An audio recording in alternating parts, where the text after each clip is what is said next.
જય સ્વામિનારાયણ, નમસ્કાર, welcome to RP e learning hub. વિદ્યાર્થી મિત્રો, આપણે આજે આયોનિક સ્ફટિક પર આધારિત એમસીક્યુ ની ચર્ચા કરીશું. તો ચલો શરૂ કરીએ. આયોનિક સ્ફટિક પહેલો જ એમસીક્યુ છે મિત્રો, ચતુષ્ફલકીય છિદ્ર માટે મર્યાદિત ત્રિજ્યાનો ગુણોત્તર. તો આજે હું તમને એક મસ્ત મજાનું એક ગોલ્ડન કી પોઈન્ટ આપી દઉં છું મિત્રો. આ એક ગોલ્ડન કી છે.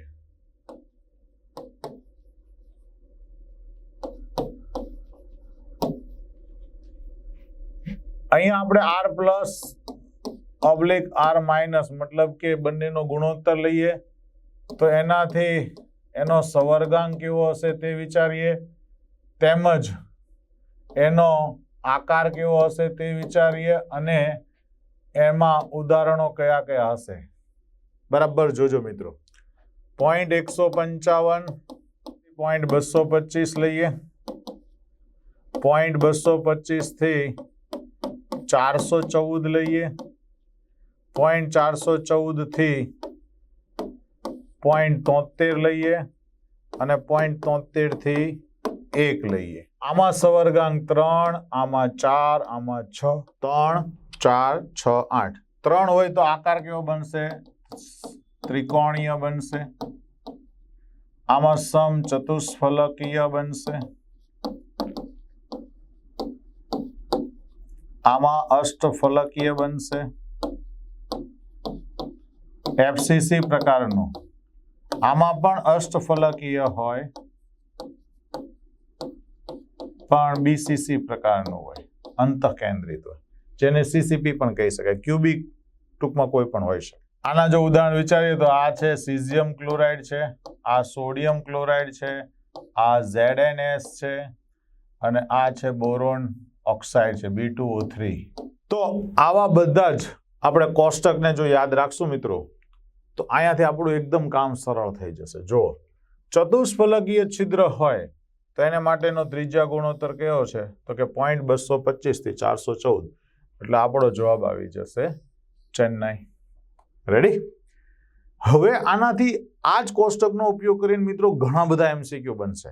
એટલે આ કોષ્ટકને આપણે બરાબર યાદ રાખશું. બરાબર? ચાલો નેક્સ્ટ ક્વેશ્ચન જુઓ.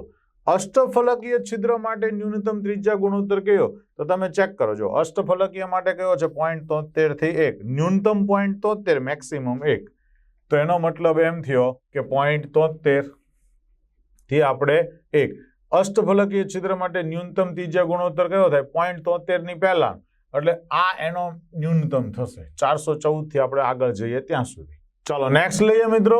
જો ત્રિજ્યા ગુણોત્તર 414 થી 732 ની વચ્ચે હોય તો એનો સવર્ગાંક કેટલો થશે? તો કે 6 થશે. કેમ કે હમણાં જ આપણે જોયું 0.414 થી 732 હોય 0.73 એટલે સવર્ગાંક 6 ને 73 થી 1 હોય તો સવર્ગાંક 8 થશે. રેડી? ચાલો નેક્સ્ટ લઈએ. NaCl ની સ્ફટિકમાં હવે NaCl ને યાદ કરો ઉદાહરણને, તો એમાં સવર્ગાંક હતો 6 અને આને માટે R પ્લસ અને R માઇનસ ની ત્રિજ્યાનો ગુણોત્તર હતો 0.414 થી 0.73. તો આ બંનેની વચ્ચેનો આંકડો જે છે એ આપણો જવાબ આવશે. એટલે કે જવાબ 0.52 આવશે. રેડી? ચાલો નેક્સ્ટ. કયું વિધાન રોક સોલ્ટ માટે ખોટું છે? હવે NaCl જે છે ને, NaCl એમાં વિદ્યાર્થી મિત્રો આપણે વિચારીએ ને કે આ NaCl નો એકમ કોષ છે અને દરેક એકમ કોષમાં આપણે આવા 3 પાટિયા વિચારી લઈએ, આડા અને ઊભા. તો આપણે અહીંયાથી એમ કહી શકીએ કે 8 રૂમ જો વિચારવામાં આવે તો મિત્રો આ જે 8 એકમ કોષ બન્યા એમાં ફલક કેન્દ્રિત, ખૂણા ઉપર ક્લોરીન છે, સેન્ટરમાં ક્લોરીન છે. આ બધા જે હું દોરી રહ્યો છું ને મિત્રો બધા ક્લોરીન છે.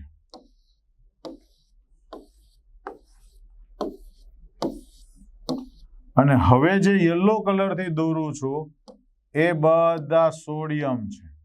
એટલે સોડિયમ તમે જુઓ તો બધા ધાર ઉપર છે અને એક અષ્ટફલકીય છિદ્ર જે કેન્દ્ર સ્થાને હોય ત્યાં છે. હવે આ જ એક રચનાને આધારે તમે સમજી શકો છો કે બધા જ હેલાઇડ જે છે એ રોક સોલ્ટ બંધારણ ધરાવે એવું જરૂરી નથી. દાખલા તરીકે સીઝિયમ ક્લોરાઇડ છે એ બીસીસી પ્રકારનું રચના બંધારણ છે, જેમાં બધા જ ક્લોરીન છે એ કોર્નર ઉપર છે, જ્યારે સીઝિયમ જે છે આ સીઝિયમ છે એ ક્યાં છે? સેન્ટરમાં છે. તો એનો મતલબ એમ થયો કે આ બીસીસી પ્રકારનું સ્ટ્રક્ચર છે, જ્યારે આ એફસીસી પ્રકારનું સ્ટ્રક્ચર છે. તો જો Na+FCC ગોઠવણી ધરાવે છે એ વાત સાચી, સવર્ગાંક 2 ના 6 છે એ વાત પણ સાચી, NaCl ના 4 એકમ કોષો છે એ પણ વાત સાચી છે. યાદ રાખજો, જો તમે અહીંયા ક્લોરીન ગણો તો ક્લોરીન કેટલા થાય? જો તો કે ક્લોરીન પરમાણુ બધા ખૂણે છે એટલે એનો 1/8 ગુણ્યા 8 ખૂણાની સંખ્યા, 6 ફલકમાં છે એટલે વત્તા 6 ગુણ્યા હાફ, તો એનો મતલબ 4 ક્લોરીન માઇનસ થયા. હવે જો સોડિયમ, જો તો સોડિયમ પરમાણુ બધી ધાર ઉપર છે એટલે 12 ધાર હોય, એનો દરેકનો ચોથો ભાગ ગણીએ, બરાબર, તો એ 3 થયા, અને એક આ સેન્ટરનું જે છે એ આખું ગણાશે એટલે ટોટલ 4 થયા. ટૂંકમાં 4 Na+ અને 4 Cl માઇનસ, તો 4 એકમ NaCl થયું કે નહીં? રેડી? તો આ વિધાન પણ સાચું, મતલબ આપણો જવાબ કયો આવી ગયો? દિલ્હી આપણો જવાબ છે, કેમ કે આ નથી. જો રેડી? ચાલો નેક્સ્ટ. સોડિયમ ક્લોરાઇડમાં CCP ગોઠવણી ધરાવે તો Na+ કયા છિદ્રોમાં હોય છે? મિત્રો Na+ નું સ્થાન જોવા માટે જો Cl- આયનો બધા CCP અથવા આને કહી શકાય FCC. FCC નો મતલબ શું? તો કે 8 ખૂણા ઉપર વત્તા 6 ફલકના કેન્દ્રમાં. સોડિયમ પરમાણુ ક્યાં છે? તો દરેક ધાર પર છે, અને ધાર પર હોય મિત્રો અષ્ટફલકીય છિદ્ર હોય. કયું છિદ્ર હોય? અષ્ટફલકીય છિદ્ર. આપણો જવાબ આવશે અષ્ટફલકીય છિદ્રમાં. રેડી? ચાલો નેક્સ્ટ. NaCl બંધારણમાં Cl નું સ્થાન ક્યાં છે? તો હમણાં જ મેં તમને કીધું Cl- એ FCC રીતે છે, મતલબ કે ખૂણા અને ફલકના કેન્દ્રમાં. ઓકે, તો ઘનના ફલક કેન્દ્ર તેમજ ખૂણા ઉપર ગોઠવાયેલું છે. ચાલો નેક્સ્ટ. NaCl ના એક એકમ કોષમાં હાજર એકમોની સંખ્યા કેટલી? 4. આપણે હમણાં જ ગણીને બતાવ્યું, બરાબર છે. ચાલો નેક્સ્ટ. રોક સોલ્ટના બંધારણમાં Cl- CCP દ્વારા બનતા ચતુષ્ફલકીય છિદ્ર કોના દ્વારા રોકાય? તો હજુ એકવાર એ એકમ કોષને તમે મનમાં વિચારો વ્યવસ્થિત રીતે, બરાબર છે. જો હું આ ત્રીજી વખત તમારા માટે દોરી રહ્યો છું મિત્રો.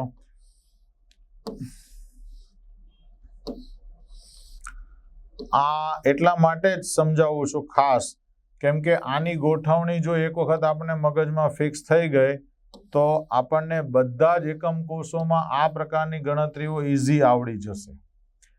હવે જે હું અત્યારે વ્હાઇટ ગોળા દોરી રહ્યો છું એ Cl છે, બરાબર.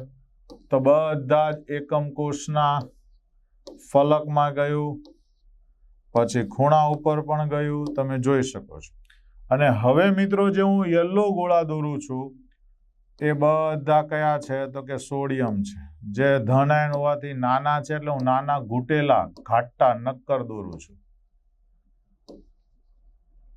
ઓકે, ચાલો, તો આ થઈ ગયું, બધી ધાર ઉપર છે. હવે આપણે કોઈ પણ એક એકમ કોષ લઈએ, જેમાં હું અહીંયા અંડરલાઈન મારું છું, આ આડી લાઈન, એની વાત કરીએ. જુઓ,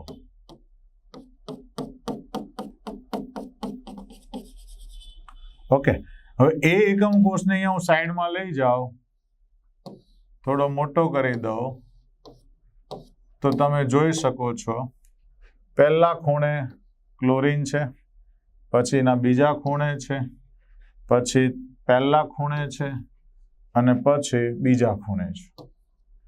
રેડી? આ ચતુષ્ફલકીય છિદ્ર બન્યું મિત્રો. જુઓ, અને અહીંયા વચ્ચે કોઈ છે? કોઈ નથી. એટલે એનો મતલબ એમ થયો કે જગ્યા કેવી છે? ખાલી છે. કેવી જગ્યા છે? ખાલી. સમજાયું હવે? ચાલો નેક્સ્ટ. MgO નું બંધારણ NaCl જેવું છે. તો હવે NaCl માં દરેક સોડિયમની ફરતે ક્લોરીન કેટલા છે? તો કે દરેક Na+ ની ફરતે Cl- છે એ 6 છે. તો આમાં પણ સવર્ગાંક કેટલો બનશે? 6 જ બનશે. ચલો ચેક કરીએ કેવી રીતે. જો આ સોડિયમ છે, સમજો કયો છે? આ સોડિયમ છે. હવે તમે એની ઉપર જુઓ તો ઉપર એક Cl આયરો, નીચે એક Cl અહીંયા, બાજુમાં એક Cl, આ બાજુ એક Cl, આગળ એક Cl ને પાછળ એક Cl, થઈ ગયા ને 6.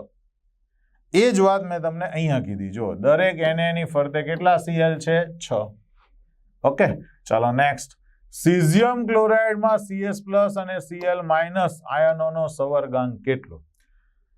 હવે તમારે એ વિચારવાનું. જો આ એક એકમ કોષ હું દોરું છું મિત્રો, બરાબર જોજો, અને આના 3D કલ્પના કરતા શીખવાનું. હવે જે સીઝિયમ આયનો છે અહીંયા એકબીજાને ટચ ન થાય એવી રીતે 8 ખૂણે ગોઠવાયેલા, જે મેં અત્યારે દોરી રહ્યો છું.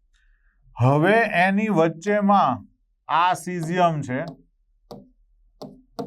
અને આ બધા Cl- આયનો છે, બધા જ. તો આ ઉપર 4 ને અડકે છે, નીચેના 4 ને અડકે છે. એનો મતલબ આ જે છે એ અષ્ટફલકીય છિદ્રમાં છે. તો એવી જ રીતે આ જે છે એ અહીંયા એકને અડકો તો આગળ પાછળ એમ કરતા કરતા નીચેના 4 અને ઉપરના 4 સીઝિયમને અડકતો હશે, એટલે 8:8 સવર્ગાંક થાય. બંનેનો કેટલો થશે? 8:8. ચાલો નેક્સ્ટ. સીઝિયમનો એક એકમ કોષ શું ધરાવે છે? તો હવે તમે જો હમણાં જ જોયું કે સીઝિયમના એક એકમ કોષની અંદર બધા Cl પરમાણુ જે છે એ ખૂણા ઉપર છે. આ વ્હાઇટ ગોળાઓ કયા છે? તો કે Cl પરમાણુઓ છે.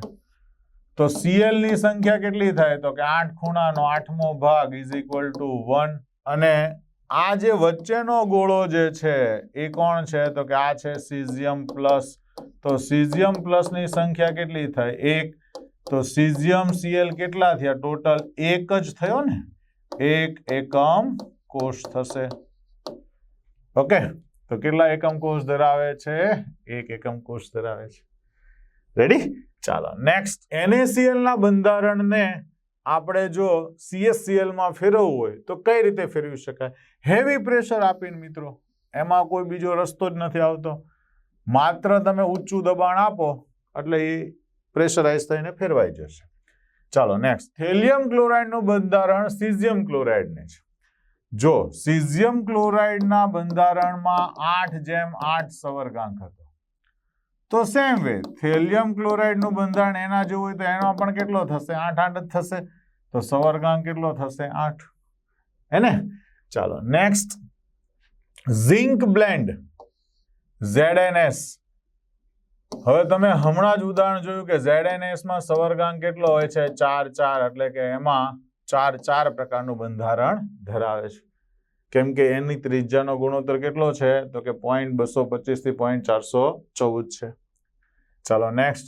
કેલ્શિયમ ફ્લોરાઇડ પ્રકારના બંધારણમાં કેલ્શિયમ ફ્લોરાઇડ મિત્રો, આ જે છે એનો સવર્ગાંક 8 છે, આનો સવર્ગાંક 4 છે, એટલે કે આ 8 જેમ હોય, Ca+2 કેટલા હોય? 4 હોય, ત્યારે 8F- હોય. એટલે એનો મતલબ એમ કે આમાં 4 એકમ CaF2 બને છે. તો એનો સવર્ગાંક કેટલો થશે? 8:4 થશે. આ બરાબર યાદ રાખજો. આ આપણે પેલું કોષ્ટક ભણેલા છે ને, એમાંથી બેઠો જ સવાલ બનેલો છે. ચાલો, ફ્લોરાઇડના એકમ કોષ દીઠ પરમાણુઓની સંખ્યા કેટલી? તો હમણાં જ જોયું મેં તમને કીધું એમ 4 એકમ કોષ હોય. રેડી? જો અહીંયા જો છે. રેડી? ચાલો નેક્સ્ટ. 4:4 સવર શેમાં જોવા મળે? આમાંય જોવા મળે, આમાંય જોવા મળે, આમાંય જોવા મળે. તો આન્સર કયો? તો કે આન્સર બધા જ. રેડી? બધામાં 4 છે. ચાલો નેક્સ્ટ. એન્ટીફ્લોરાઇડ બંધારણ શું છે? જો CaF2 અને Na2O. આમાં ધન આયન અને ઋણ આયન, આમાં ધન આયન અને આ ઋણ આયન. ની ગોઠવણી જે છે આ ફ્લોરાઇડ છે, રાઈટ, અને આ એન્ટી ફ્લોરાઇડ છે. આ જે છે ધન આયન સીસીપી છે અને આ ટેટ્રાહેડ્રલ વોઇડમાં છે. અહીંયા ઊંધું છે, આ ટેટ્રાહેડ્રલ વોઇડમાં છે અને આ સીસીપી રીતે ગોઠવાય છે. તો શું થયું? જો બંનેનું સ્થાન બદલાયું, તો એનો મતલબ એમ કે લેટાઇસમાં ધન આયન અને ઋણ આયનોનું સ્થાનાંતર બદલવામાં આવે તો આપણે બદલી શકીએ છીએ. ઓકે, ચલો મિત્રો નેક્સ્ટ લઈએ. દ્વિઅંગી ઘન સંયોજન ઝિંક બ્લેન્ડ જેવું બંધારણ ધરાવે. તમને બધાને યાદ હશે ZnS માં S-2 જે છે એ સીસીપી રીતે ગોઠવાય, Zn+2 એ એકાંતરિત ચતુષ્ફલકીય છિદ્રમાં ગોઠવાય, એટલે કે ટેટ્રાહેડ્રલ વોઇડમાં ગોઠવાય. હવે આના જેવું જ A+ અને B- નું છે, તો મતલબ આ સીસીપી હશે અને આ ટેટ્રાહેડ્રલ વોઇડમાં હશે. રેડી? હવે તમને એમ કીધું છે કે A+ આયનો 25% ચતુષ્ફલકીય છિદ્રના રોકે. જો આની સંખ્યા આપણે n ધારીએ તો ચતુષ્ફલકીય છિદ્રો થાય 2n, પણ એના 25% એટલે કે 25 ગુણ્યા ભાગ્યા 100 થાય, તો 25 ચોક 100, 2 દુ 4, આ n નીકળી જાય તો આ 1/2 વધે ને આ 1 વધે. તો મિત્રો આના ઉપરથી આપણે સૂત્ર બનાવી શકીએ, AB2 બનશે. રેડી? એટલે આપણો આ જવાબ આવશે. ઓકે, ચાલો નેક્સ્ટ. Na+ ની ત્રિજ્યા 95 પાઇકોમીટર છે. Na+ એટલે ધન આયન થયો 95 પાઇકોમીટર. Cl- ની ત્રિજ્યા છે 181 પાઇકોમીટર. તો Na+ નો સવર્ગાંક કેટલો? આમ તો આપણે ખ્યાલ જ છે કે NaCl માં Na+ નો સવર્ગાંક કેટલો હોય? 6. પણ આપણે કઈ રીતે લાવશું? તો કે ધન આયનની ત્રિજ્યાના છેદમાં ઋણ આયનની ત્રિજ્યાનો ગુણોત્તર 95/181, 90/180 થાય, એટલે કે આ નિયરેસ્ટ ટુ 1/2 જેવું આવતું હશે. બરાબર? એટલે આ 0.5 કરતા થોડુંક મોટું થશે. 180 ને બદલે થોડુંક મોટું છે. આ 190 છે, 95 ગુણ્યા 2 કરો તો 190 થવું જોઈએ, પણ એની કરતા નાનું છે એટલે ગુણોત્તર થોડો મોટો થશે. એટલે 0.5 વાળો ગુણોત્તર કઈ રેન્જમાં આવ્યો? તો કે 0.414 થી 0.73 ની વચ્ચે છે. આને આવું હોય તો સવર્ગાંક કેટલો બને મિત્રો? તો કે 6. મેં તમને એટલે જ પહેલા સવાલમાં આખું ટેબલ દોરી દીધેલું. બરાબર? એટલે સવર્ગાંક કેટલો થયો? 6 થયો. ચાલો નેક્સ્ટ. રૂબિડિયમ અને I- ની ત્રિજ્યાઓ અનુક્રમે આવી છે. જો Rb+ ની ત્રિજ્યા છે 1.46, I- ની ત્રિજ્યા છે 2.16. રેડી? તો કયું શક્ય બંધારણ ધરાવે? તો આમાં પણ આપણે ધન આયન અને ઋણ આયનની ત્રિજ્યાનો ગુણોત્તર લઈએ, 1.46 ભાગ્યા 2.16 કરીએ તો આ ગુણોત્તર જે મળે એના ઉપરથી ડિપેન્ડ કરી શકાય. હવે તમે વિચારો કે આ છે એ 1 ગુણ્યા, આમ તો 0.5 જેવું કહી શકાય, પણ <0.5 થશે. રેડી? <0.5 થશે. આનો રાઉન્ડ ફિગર જવાબ લાવીએ મિત્રો તો 1.46 ભાગ્યા 200 શું 2.16 કરીએ તો 0.6 આજુબાજુ આવશે. કેટલો જવાબ આવશે? 0.6. એટલે 67 જેવો થાય. તો એનો મતલબ એમ થયો કે NaCl પ્રકારનું જ બંધારણ ધરાવે. રેડી? ચાલો નેક્સ્ટ વાત કરીએ મિત્રો. ધન આયન રોક સોલ્ટ છે. જો ધારની લંબાઈ A બરાબર 400 પાઇકોમીટર હોય તો કેટાયન એટલે કે A+ ની ત્રિજ્યા 75 પિકોમીટર આપી છે, તો B- ની ત્રિજ્યા કેટલી? હવે રોક સોલ્ટના બંધારણમાં તમને યાદ આવી ગયું હશે કે અહીંયા જે છે એ બંને નેગેટિવ છે અને આ કેવો છે? પોઝિટિવ છે. આ R- થાય, આ 2R+ થાય, આ R- થાય. ટૂંકમાં 2R- 2R+ is equal to ધાર A. રેડી? ચાલો આ મૂકી દીધું આપણે 400, A+ એટલે 75 ગુણ્યા 2 અને આ 2r માઇનસ 150 આમાંથી બાદ કરી નાખીએ, 400 માંથી 150 જાય એટલે r માઇનસ વધે આના ભાગ્યા 2 જેટલું. તો મિત્રો 150 ને 50 200, 200 ને 200 400 એટલે કે 250 થયું. 250 ભાગ્યા 2 એટલે 125 પાઇકોમીટર અહીંયા છે જો. રેડી? ચાલો નેક્સ્ટ લઈએ મિત્રો. x અને y બીસીસી બંધારણ ધરાવે છે. હવે બીસીસી બંધારણ ધરાવે ને મિત્રો, એમાં એમ કીધું બે પરમાણુ વચ્ચેનું ન્યૂનતમ અંતર. કયા 3 પરમાણુ હોય એકબીજાના ટચમાં? તો આ આકૃતિ પરથી સમજી શકાય. જો તમે સમજી શકશો કે આ 1 2 3 4 5 6 7 અને 8 અને એક ગોળો જે આ વચ્ચે દોરું છું, આ ગોળો, આ 3 એકબીજાને ટચ કરે. એટલે કેવી રીતે? જો આ વચ્ચેનો, પછી આ એક અને આ એક, આ r માઇનસ અને આ 2r પ્લસ. હવે આપણને આ અંતર જો ખબર પડે તો એ હોય √3a, બરાબર. અને એનું અડધું કરીએ એટલે બંને વચ્ચેનું ન્યૂનતમ અંતર થાય. આ બંને વચ્ચેનું ન્યૂનતમ અંતર કેટલું થાય? અડધું. તો અડધું અંતર is equal to r minus r plus, r minus અને r plus is equal to √3a/2. Ready? હવે ન્યૂનતમ અંતર આપ્યું છે 173 પાઇકોમીટર. તો આ ધીસ ઇઝ 173, આ ઇન્ટુ 2 અહીંયા ઉપર અને આ 1.73 નીચે ઇઝ ઇક્વલ ટુ a. તો આ બે જાય તો અહીંયા વધ્યા 100. 100 ગુણ્યા 2 ઇઝ ઇક્વલ ટુ 200. તો જવાબ હોવું જોઈએ 200 પાઇકોમીટર. જોઈ લો, છે ને મસ્ત મજાના સવાલ. ચાલો નેક્સ્ટ મિત્રો, NaCl ના સ્ફટિકમાં Na પ્લસ અને Cl માઇનસ.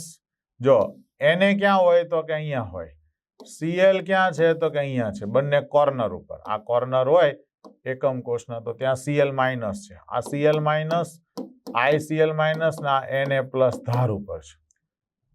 તો આ r માઇનસ થાય, અહીંયા 2r પ્લસ થાય, અહીંયા પાછું r માઇનસ થાય. હવે તમને એમ કીધું છે આ આખું અંતર a છે, બરાબર. તો ધારની લંબાઈ, Na પ્લસ અને Cl માઇનસ વચ્ચેનું અંતર તમને a કીધું છે.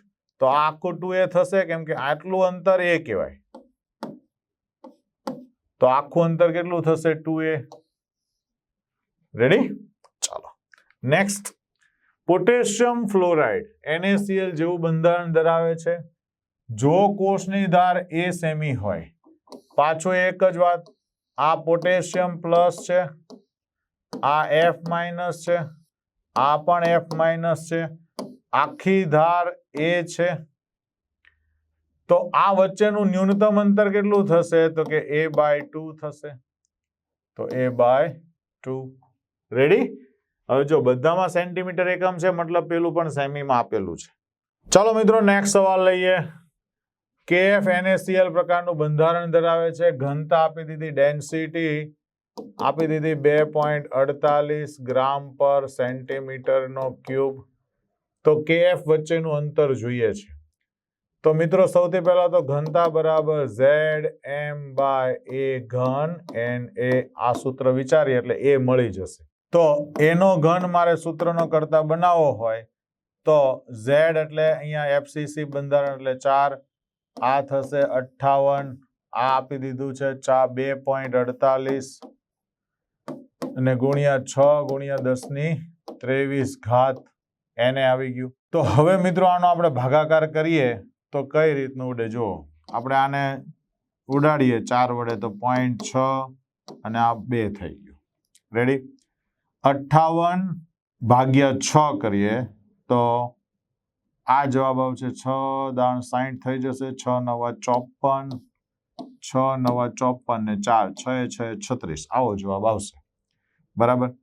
તો મિત્રો આ 96 ભાગ્યા 6.2 કરી દઈએ એટલે આ 10⁻23 ઘાત થઈ ગઈ.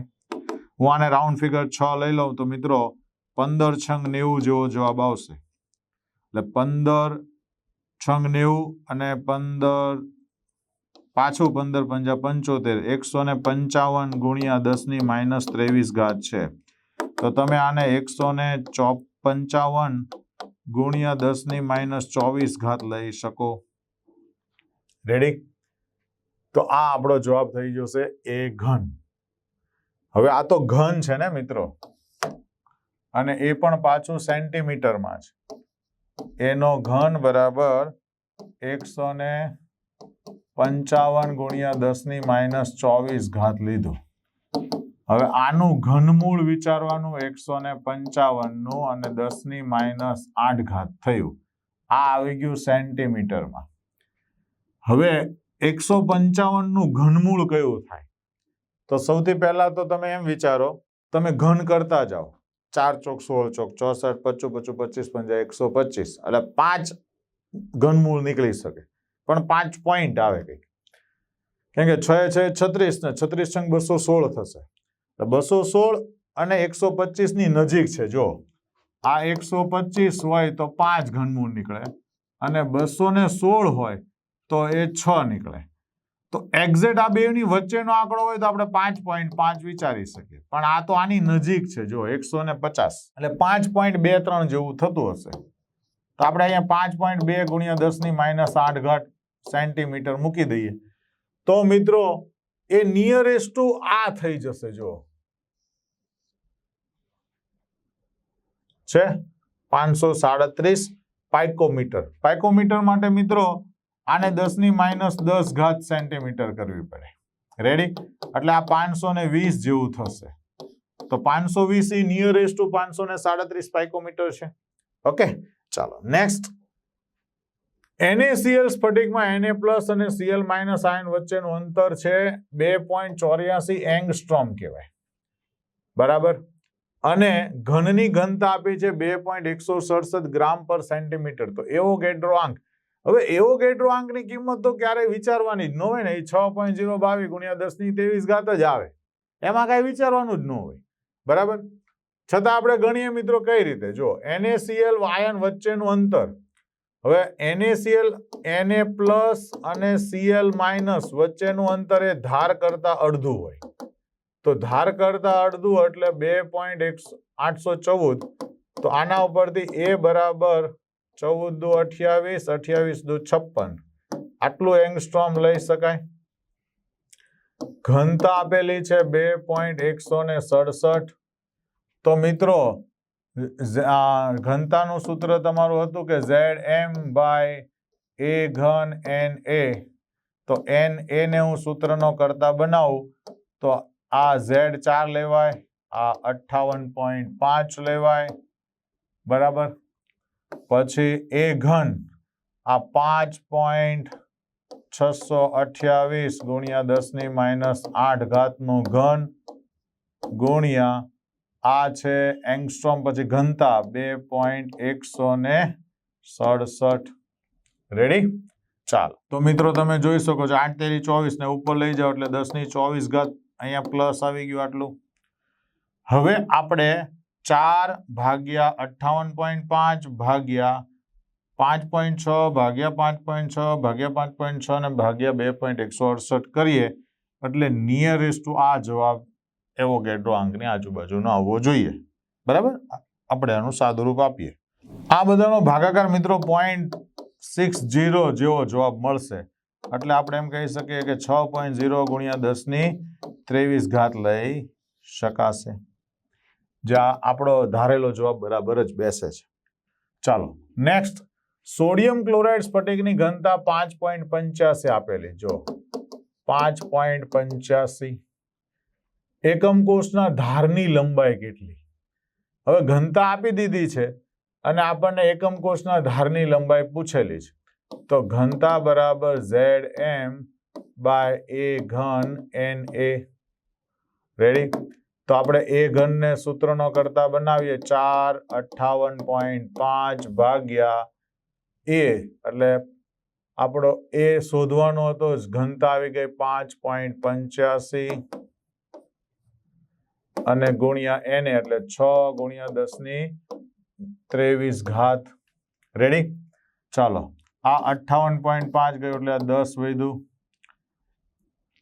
આ 2 દુ 4, 3 દુ 6, 20 એટલે 6 પોઈન્ટ, તમે વિચાર કરો 20/6 એટલે 6 આવશે અને 10⁻23 ઘાત આવશે. આને આપણે 66.6 કરી દઈએ એટલે 10⁻24 થઈ જાય ને આ એનો ઘન. તો એ બરાબર ઘનમૂળમાં 66.6 આવ્યું મિત્રો, અને આ 10⁻24 ઘાત જે હતું બરાબર, અહીંયા 24 ઘાત હતું ને, તો એનું થઈ ગયું -8 ઘાત. હવે 66 નું ઘનમૂળ કેવી રીતે વિચારાય? તો મિત્રો 4 નું ઘનમૂળ વિચારો, 4 ચોક 16 ચોક 64 એટલે આ નિયરેસ્ટ ટુ 4 જ આવતું હશે. તો કે આનો જવાબ 4 ગુણ્યા 10⁻8 ઘાત આવ્યું. આ આખું એ આવી ગયું એટલે જવાબ તમારો એ રોજો 4 ગુણ્યા 10⁻8 ઘાત છે ને. ચાલો નેક્સ્ટ, સોડિયમ ક્લોરાઇડ નો એકમ કોષ 4 એકમ કોષ ધરાવે છે. દરેક આ એકમ કોષની ધાર લંબાઈ 0.6 નેનોમીટર. હવે ધાર આપી દીધું છે 0.6 નેનોમીટર, તો 0.6 ગુણ્યા 10⁻9 ઘાત મીટર,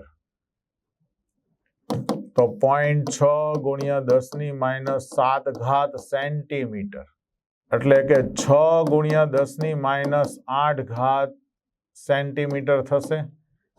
આ જવાબ લઈને ચાલશું આપણે. ધાર આપણને આટલી આપી છે, તો એકમ કોષની ઘનતા કેટલી? તો ઘનતા માટે મિત્રો Zm/A ઘન Na થશે. ચાલો, Z એટલે 4, આ 58.5, A એટલે 6 ગુણ્યા 10⁻8 નો ઘન, અને આ 6 ગુણ્યા 10⁻23 ઘાત.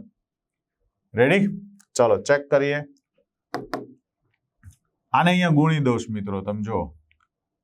તો આને નિયરેસ્ટ હું 60 લઈ લઉં તો 6 ચોક 24 એટલે 240 થશે. બરાબર? ચાલો, આ 6 ને આ 6. ઓકે, ચાલો, અને 10⁻1 ઘાત વધી, 8 તેરી 24 માંથી 23 ગયો તો -1. આને પણ ઉડાડી દઉં, અહીંયા લઈ લો. તો મિત્રો તમે જો 6 ચોક 24 400 થયા. 400 માંથી હવે કેટલા થશે? તો કે 6 એ 36, 40 6 એ 36, 6 પાછા 6 ગયા તો 11.6. હવે પાછા 6 જાય તો 6 એકા 6, 5 વધ્યા, 6 અઠ્ઠા 48, 6 નવા ને 54, 1.9 ની આજુબાજુમાં આવે. ઓકે, ચાલો નેક્સ્ટ. આ કેટલો જવાબ આવ્યો? 1.9 ગ્રામ પર સેન્ટીમીટર ક્યુબ. નિયરેસ્ટ ટુ આવ્યું. આપણે ખ્યાલ આવી ગયો હશે કે હવે આ જવાબ આની નજીક છે એટલે આપણે વિચારી લેશું. ચલો મિત્રો, અહીંયા જ આપણો આ સેશનને સમાપ્ત કરીએ. ફરી પાછા મળીશું નવા જ MCQ સાથે. ત્યાં સુધી ખુશ રહો, સલામત રહો. જય સ્વામિનારાયણ.